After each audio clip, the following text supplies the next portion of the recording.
Yeah, good afternoon. I want to welcome everybody to this afternoon video, which will be covering the explosive rock interaction, the principle of rock fragmentation. Previously, I've mentioned a lot of times and I've explained a lot of things concerning the fragmentation of rock.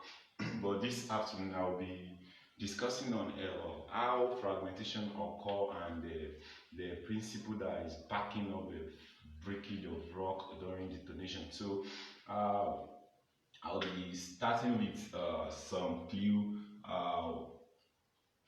As we all know, as I've explained here, that during detonation, there is a movement of wave, there is movement of energy from the explosive to the rock in the form of wave, and there's movements of energy to the rock in the form of gas. So, as we all know, let's say, assuming this is a blast hole, then there's connection, the explosive, the column, the column,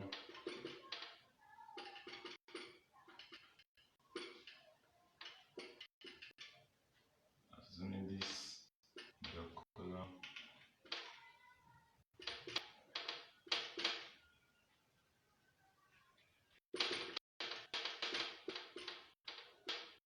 So, assuming this is the O column and this is the explosive, this is the hole, the blast hole, this is the column, this is the explosive column.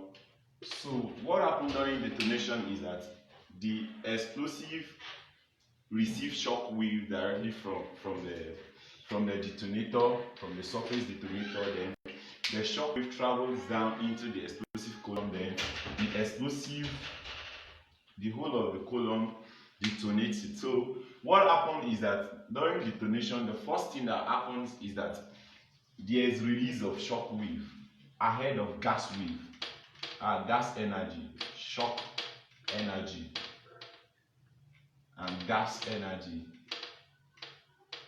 So what happens is that there's time difference, there's time frame between the release of shock energy and gas energy. So the difference in time is what actually brings about the breakage. What happened here is that at detonation, the whole of the explosive column is disintegrated, dissolved, and under isothermic reaction, everything gets exploded. So what happens is that at explosion, there's release of shock wave instantly. Shock wave, or in the form shock energy in the form of wave. The shock energy travels at all directions into the rock. Meanwhile, some which in most cases find their way out of the hole vertically, some horizontally. So there is release of shock wave. The release of shock wave is faster than the release of gas energy. So at detonation, shock energy from the surface detonator travels down to the primer. The primer initiates the whole of the explosive column.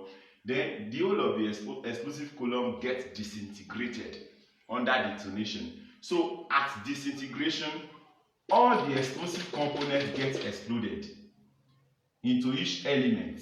So at this explosion, shock energy in the form of wave is released, and the shock energy in the form of wave travels into the rock. Some hit the rock surface and reflect, some penetrates through the rock surface, so some travels through the rock mass.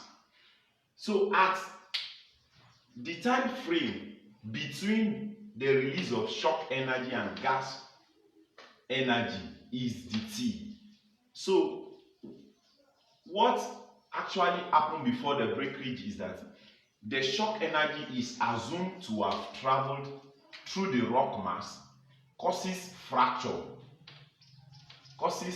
in different directions, fragments the rock.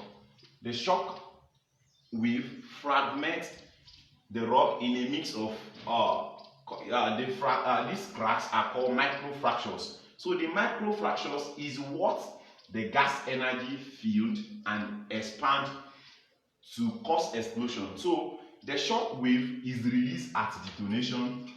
The component of the explosive gets exploded and disintegrated. So the time frame for each of the elements to react and form their gas energy is what the shock energy used to break the rocks, cracks the rock. So the detonation is designed in such a way that at explosion, the shock wave fragments the rock, prepare the rocks, create cracks into the rock before the release of gas energy, which fills into the cracks and later explodes the rock.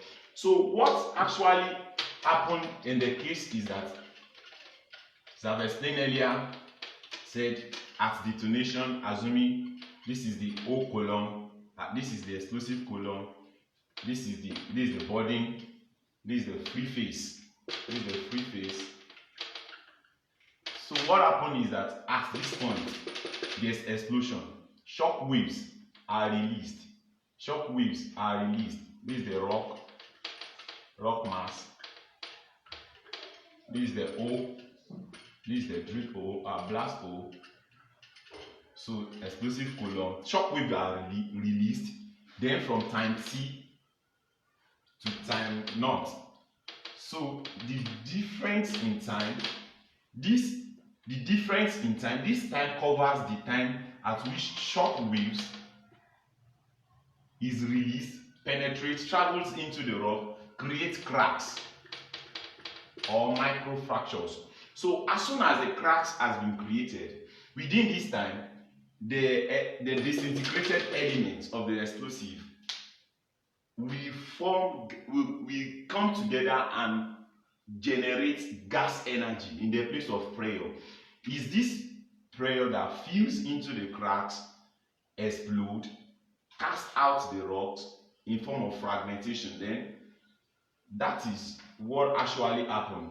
So what are the stages, the breakage stages during detonation? So what actually creates the microfractures and the cracks is the shock wave. The shock wave. So the shock wave at detonation cracks the rocks by one, compressive stress, shearing, and by tensile stress. The shock wave released from the explosive at detonation before the gas energy is released fractured the rock through compressive stress, shear stress, and tensile stress. This happened in such a way that all these fractures, all this fracturing is created before the gas energy is being released. All the creation of cracks occur within the time interval between the shock wave release time and the gas energy generation time. So how did the shock wave release from the explosive breaks the rocks by compressive stress? Assuming this is a bench face, there's a drill hole placed here. Let me draw it. Then we have it appearing like this, where this is the rock mass, this is the free face, then this is the whole column, just in sectional.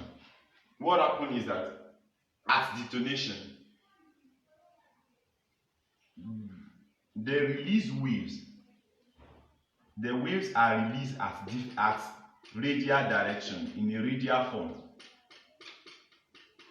So the release waves tends to crush down this zone is called the crush zone. So the release waves from the explosive at detonation tends to crush all these zones into like something like powdery form. So the rocks that fails at this within these zones, they are said to fail under compression, because the shock wave release is released both at compression and dilation. So at the release of all the waves, due to the closeness of the waves tends to crush the rocks at this point. This point is called the crushing zone. So the rocks here fails under compression due to the release of the waves and the waves being released at radial. So it tends to crush down these rocks because there's sufficient energy and the waves being generated at this point are sufficient enough to fail this rock. Though we all understand that rock is strong at compression than tensile. So most of the rocks at this zone failed under compression because the energy of the wave released at this point is sufficient, is greater than the compressive energy of this rock. Failure occurs when the applied stress is greater than the residual, the stress of the rock, the strength of the rock. So when the UCX of the rock is lesser than the strength of the wave of the compressive, then the rock tends to fail at this zone under compression. How did the rock fail under shearing? What happened is that we all understand that rock is an heterogeneous material. So as the wave travels through the rock mass, the rock mass is composed of different minerals. Let's say, for example, this is quartzite, this is quartz, then this tends to be calcite, and this tends to be another mineral, let's say Verspa. So during the release of the shock wave tends to travel through the rock. So each wave is traveling through each mineral grains, and as I've said earlier, the waves being released, some at interaction with the rock surface tend to reflect, while others penetrate. So it is very good that when selecting explosive, the type of explosive being selected is a type of explosive that will produce enough of shock waves that will penetrate rather than reflect when moving from one medium to another. So for example, in the O, the explosive wave is moving from the air, let's say air space, then to rock to solid. So when traveling from one medium, the air is one medium, then the solid, the rock, is another medium. So the explosive being selected should be a such explosive that will release more of shock waves that will penetrate rather than reflection. So the more of the waves that penetrate will determine the more of the cracks, the more of the microfractures that will be created into the rock's mass. So I'm trying to explain how the rock tends to feel, how the shock waves release from. I've explained this, how the shock